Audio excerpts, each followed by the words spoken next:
Olá! No vídeo anterior, o primeiro deste capítulo 4, a casa transitória, nós vimos ali a equipe na qual André Luiz participa nesse grupo socorrista e recebidos ali naquela casa pela irmã Zenóbia, que é a dirigente da casa transitória, nós tivemos ali o relato de André Luiz da apresentação entre eles e os fatos onde eles deveriam estar atuando, ajudando inclusive dentro da casa transitória, enquanto também em missões na Terra para auxiliar o desencarne de amigos deles lá da colônia de Nosso Lar.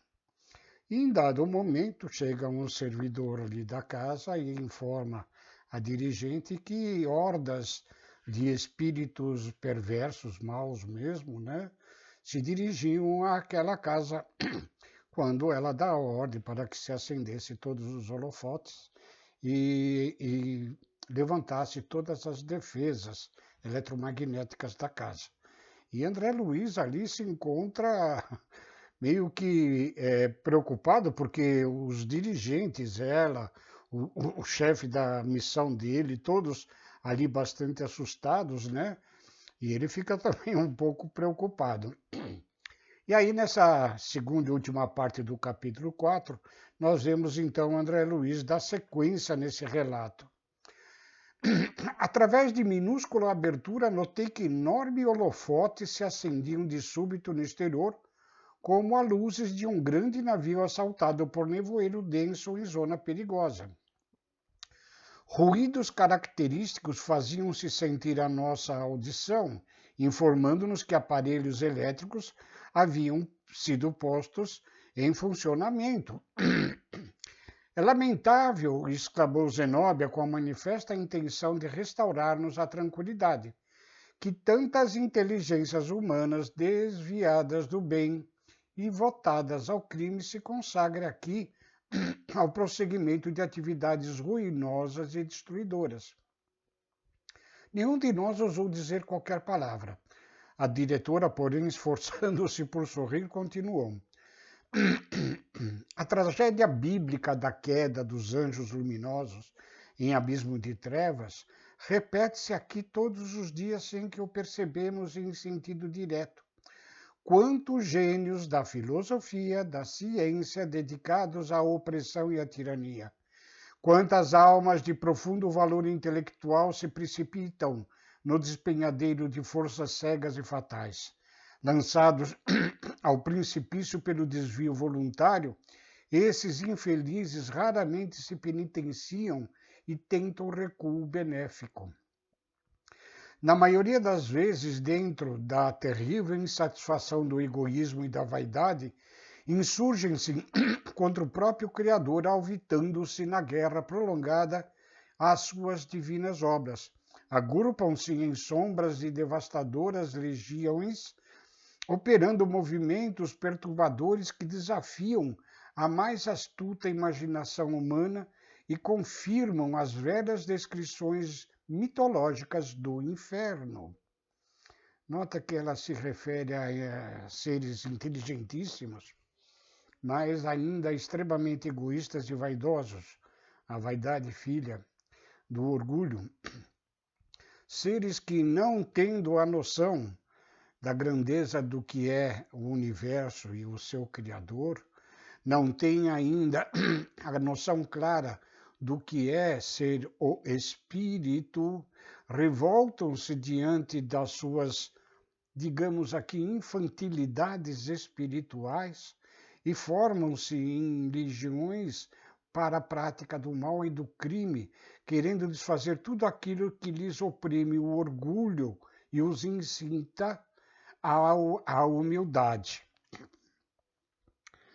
Observando-me possivelmente a angústia íntima em face das suas considerações, irmã Zenóbia acrescentou: chegará, porém, o dia da transformação destes gênios perversos desencarnados em espíritos lucificados, né? Lúcifer, né? No mito da Bíblia, onde há os anjos decaídos, né? É o filho da luz. Lúcifer quer dizer filho da luz. E serão transformados em espíritos lucificados pelo bem divino. Todo mal, ainda que perdure milênios, é transitório. Achamos-nos apenas em luta pela vitória imortal de Deus contra a inferioridade do eu em nossas vidas. Toda expressão de ignorância é fictícia, somente a sabedoria é eterna. Por minha vez, diz André, gostaria de formular várias indagações, porém a expectativa fizera-se mais pesada. Alguns séculos, prosseguia ela, de reencarnações terrestres constitui tempo ainda escasso para reeducar inteligências pervertidas no crime. É por isso que os trabalhos retificadores continuam vivos além da morte do corpo físico, obrigando os servos da verdade e do bem a suportar os irmãos menos felizes até que eles se arrependam e se convertam. Indefiníveis ruídos alcançaram-nos o ouvido. E Zenóbia, pálida, calou-se igualmente. Em poucos segundos, tornaram-se mais nítidos os ruídos. Eram gritos aterradores, como se a curta distância devêssemos afrontar hordas de enraivecidos animais ferozes. Entre nós, a Luciana parecia mais atemorizada. Torcia nervosamente as mãos até que, não lhe sendo possível suportar por mais tempo a inquietação, dirigiu-se à diretora da casa suplicando: Irmã, não será conveniente endereçarmos fervorosa rogativa a Deus? Conheço os monstros. Tentaram muitas vezes arrebatar meu pai do sítio a que se recolhera. Zenóbia sorriu com benevolência e respondeu: Já fiz os meus atos devocionais de hoje, preparando-me para as ações eventuais do trabalho no decurso do dia. Aliás, minha amiga, nossa ansiosa expectativa em si mesmo vale por súplica ardente. Decidamos, pois, qualquer problema a sobrevir com resolução, em confiança em nosso Pai e em nós próprios. Aqui uma lição muito profunda, até para o nosso meio espírita, onde muitas pessoas, diante de dificuldades, muitos espíritas, acreditam que tem que rezar e orar para que as dificuldades sumam, Veja que ela pede aqui para que se mantenha a fé em Deus e em nós próprios, Nós não prescindimos do nosso próprio esforço. A ajuda do plano espiritual vem, mas nós temos as nossas responsabilidades para atuarmos dignamente na resolução dos problemas que nos surjam.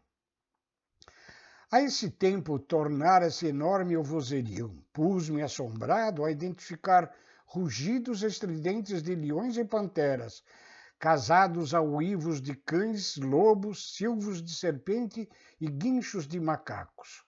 Em dado momento ouvimos explosões ensurdecedoras. Quase no mesmo instante, certo auxiliar penetrou o recinto e comunicou: Eles nos atacam com petardos magnéticos. A diretora resoluta ouviu, serena, e determinou: Emito então agora raios de choques fulminantes, assestando baterias. As farpas elétricas deviam ser atiradas em silêncio, porque as explosões iam diminuindo até a extinção total, percebendo-se que a ordem invasora se desviara noutro rumo, pelo ruído a perder-se distante. Respiramos aliviados. Estampou-se confortadora expressão na fisionomia de Zenóbia, que falou satisfeita. Agora peçamos ao Mestre conceda aos infelizes o caminho adequado às suas necessidades. Escoar alguns minutos, dos quais elevamos pensamentos de gratidão e júbilo ao Cristo Salvador. Tornando a palavra livre, considerei. Mas que impressionante rugidos ouvimos! Não se figuravam lamentos de corações sofredores, mas algazarra de feras soltas. Terrível novidade!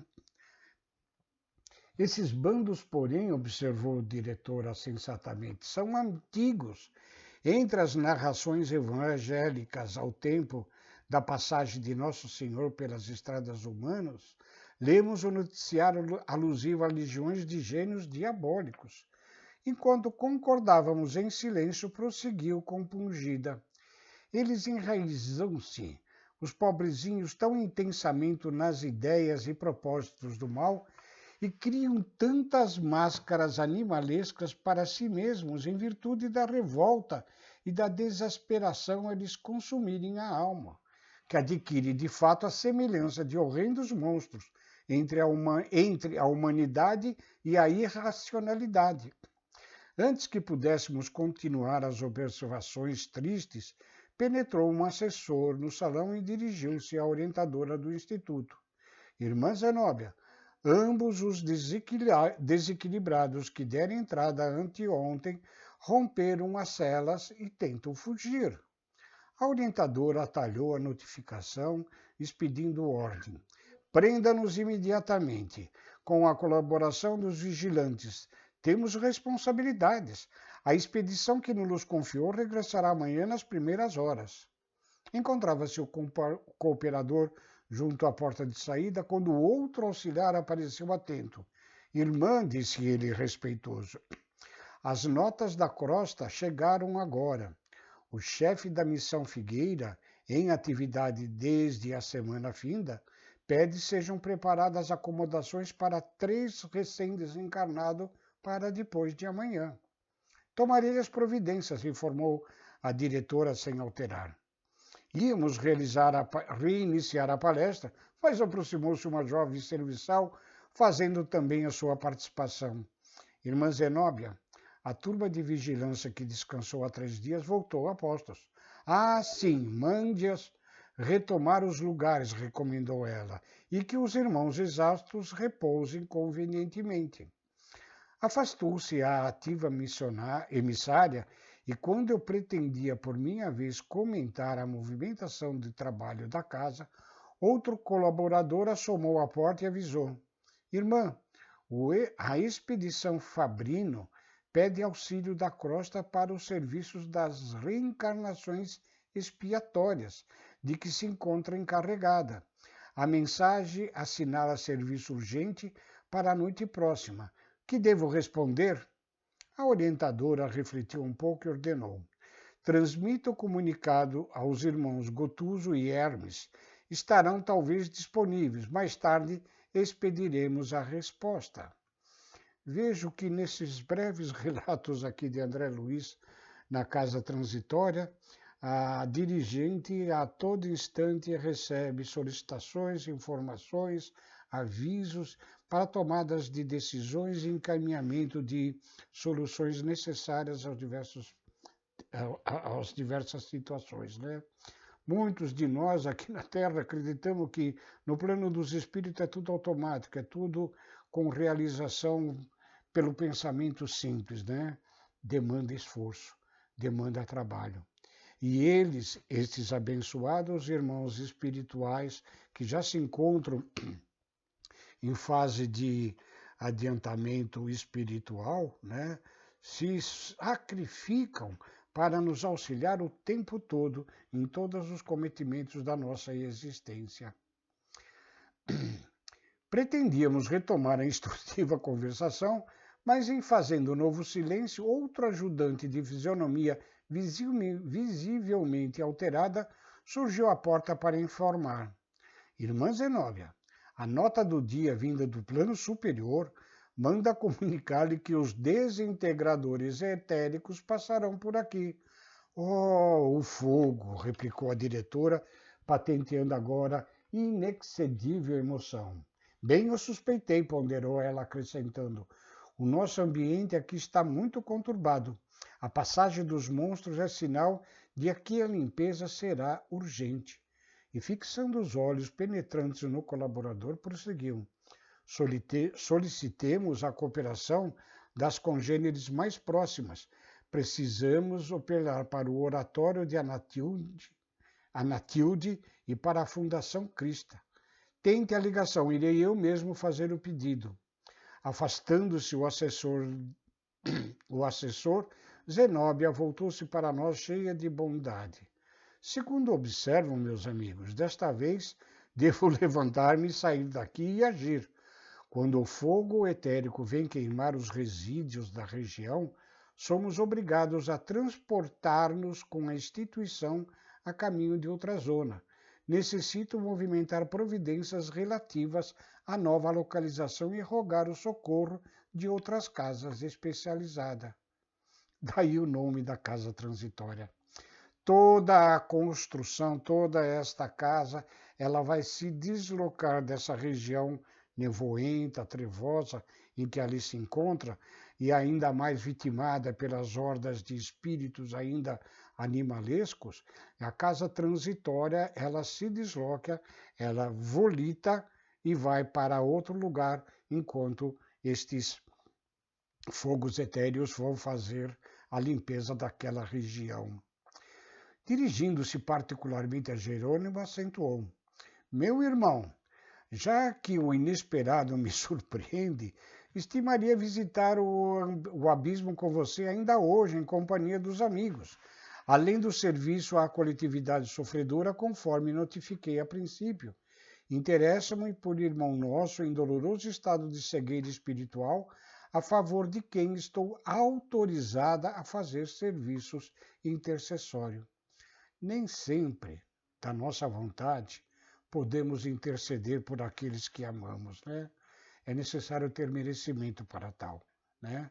A intercessão em prol de nossos queridos, ela pode ser feita, mas é preciso que nós outros tenhamos o devido merecimento e a autoridade correspondente para fazê-lo. De perfeito acordo, respondeu o nosso chefe atenciosamente. Depois de levar efeito alguns sinais de chamada, a diretora da Casa Transitória de Fabiano confiou-nos ao cuidado de Heráclio, abnegado cooperador da instituição, e se afastou. Fomos então convidados pelo novo amigo a visitar o interior e, em breve, apresentava-nos extensos dormitórios e estreitos cubículos em que se localizavam doentes e necessitados de vários matizes. Atravessamos igualmente compridas salas de estudo e complicados laboratórios, notando-se que ali todo o espaço era rigorosamente aproveitado. Em certo ponto da conversação, o delicado companheiro que nos acolhia, percebendo a curiosidade com que examinávamos a parte interna do edifício, erguido à base de substância singularmente leve, as paredes, né? Esclareceu.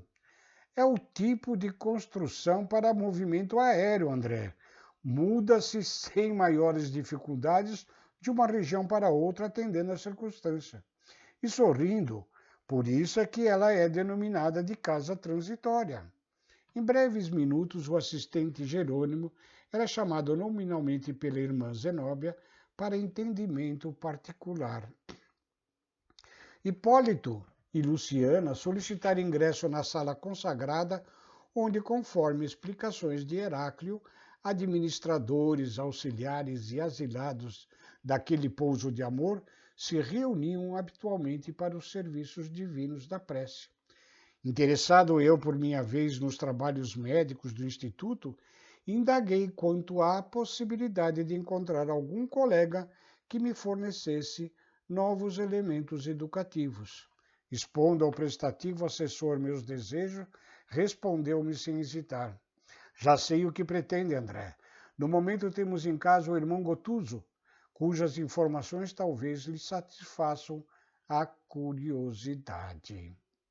E aqui encerra-se esse quarto capítulo, a Casa Transitória, onde vimos o assédio de entidades ainda animalescas, espíritos por demais embrutecidos, e que obrigou a esta colônia de nosso lar, ali nas zonas umbralinas, né, a exercer a sua força, tanto na defesa como no ataque, para dissipar aquela horda de espíritos malfeitores, né? E assim nós terminamos a segunda e última parte do capítulo 4 e vamos adentrar exatamente no quinto capítulo, que se chama Irmão Gotuso, que é este que deve ser um outro médico destinado a orientar ali André Luiz naquela casa transitória. Muito obrigado por acompanhar esses nossos estudos. Fiquem com Deus e muito obrigado.